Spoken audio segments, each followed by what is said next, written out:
जी वालेकुम अस्सलाम। सर की हाल है? जी मेहरबानी, अपना सोहना जिहा नाम दसो। सर नाम मेरा शेख मोहम्मद अफजल है। मैं जम्मू गाजियाबाद से गल कर रहा जी इत्थे तो साढ़े गल कर रहे हो प्रोग्राम ना। तो गया था। बहुत ही अच्छा प्रोग्राम ਤੁਹਾਡਾ ਲੱਗਿਆ जी ਜਿਹੜੀ ਤੁਸੀਂ ਅੰਦਰ ਵੀ ਬਾਤ ਕਰ ਰਹੇ ਹੋ। जी ਹੈਲੋ, जी जी मैं सुन रहे हैं। ਇਹ ਜਿਹੜੀ ਸਰ ਤੁਸੀਂ ਅੰਦਰ ਦੀ ਬਾਤ ਕਰ ਰਹੇ ਹੋ, ਇਸ ਬਾਤ ਤੇ ਅਗਰ ਇਨਸਾਨ ਇਸ ਚੀਜ਼ ਸੋਚੇ हाँ। ਕਿ ਸਾਡੇ ਅੰਦਰ ਦੀ ਬਾਤ ਹੈ ਜਿਹੜੀ, ਅਤੇ ਅਗਰ ਇਹਨੂੰ ਮੰਨੀਏ हम्म ਤੇ ਇਨਸਾਨ ਤੇ ਪੂਰਾ ਵਲੀ ਬਣ ਜਾਂਦਾ।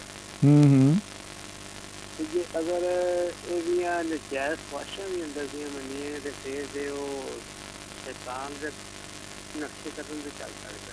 हम्म ਤੇ ਕਿਉਂ ਨਾ ਖੁਦ ਨੂੰ ਇਨਸਾਨ ਨੂੰ ਸੋਚਣਾ ਚਾਹੀਦਾ ਕਿ ਜਿਹੜੀਆਂ ਇਹ ਸਾਡੀਆਂ ਅੱਛੀਆਂ ਤੇ ਨੇਕ ਖੁਆਇਸ਼ਾਂ ਨੇ, हम्म ਅਸੀਂ ਇਹਨਾਂ ਦੇ ਅਮਲ ਕਰਕੇ ਕੋਈ ਭਲਾ ਕਰੀਏ ਲੋਕਾਂ ਦਾ, हम्म ਉਹਨਾਂ ਦੇ ਕੋਈ ਅੱਛੇ ਕੰਮ ਆ ਸਕੀਏ। हम्म ਕਿਉਂਕਿ ਇਸ ਜਹਾਨ ਨੇ ਕੁਛ हम्म ਤੁਸੀਂ ਵੀ ਖੁਸ਼, ਤੁਹਾਡਾ ਰੱਬ ਵੀ ਖੁਸ਼। जी ऐसे तरह ही बहुत ਤੇ मेहरबानी, सलामत रहो जी, बहुत मेहरबानी, खुश रहो। ਓਕੇ रब ਜਨਾਬ। रखा, रब रखा।